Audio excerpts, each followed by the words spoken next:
This is my collection of Spider-Punk comics. No, I don't have the one where he smashes Osborn's head in with a guitar. But with the release of Across the Spider-Verse, I want to rep my boy Hobie on opening night and make his iconic denim vest. Yes, I know it's going to be leather in the film, but I prefer the denim. This one should be fairly simple. Find a second-hand denim jacket, rip the sleeves, make the friendly neighbourhood Spider-Man patch, sew it on the back, add some badges, and we'll see about the shoulder spikes. After trawling around the charity shops, I failed to find anything that would fit me, and had to give in and pay the vintage shop premium.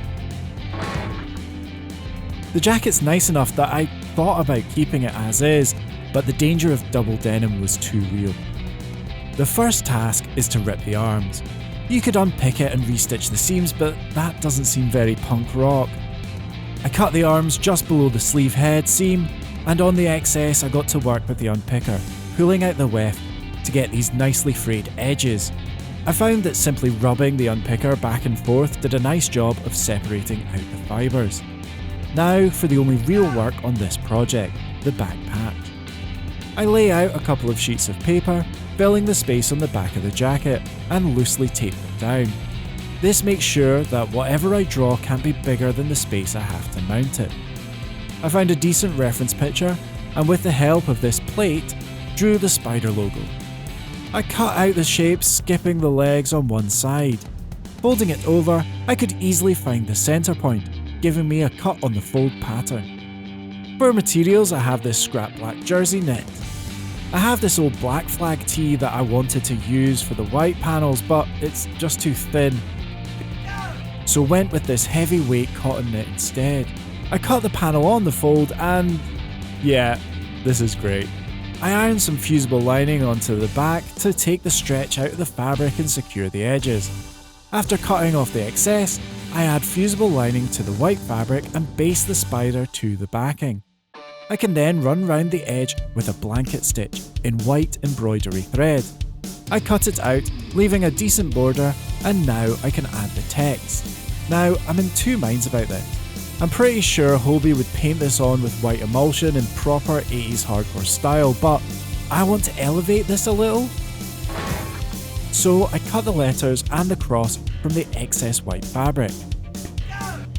I've used up all my embroidery thread, so I backstitch the first bit of the cross with some standard nylon, and realise I'm wasting my time. Going very slowly, I stitch on each of the pieces until I have a finished patch. This might be the finest work on the channel so far. If you want a more in-depth guide to this style of patch making, you should watch my applique film. I can now attach it to the jacket. I pin it in place and stitch it down with another run of straight stitch in white. The last modification to make is the shoulder spikes, and while they aren't a consistent feature for the character, I wanted an excuse to buy a massive box of them, for reasons.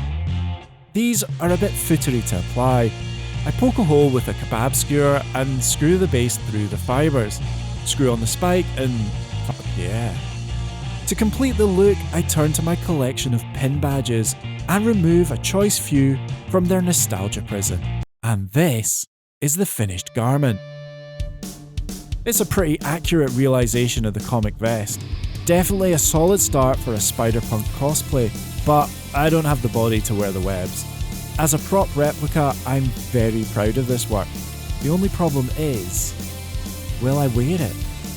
I wore it out to the cinema and felt good in it, but it does feel a bit costumey.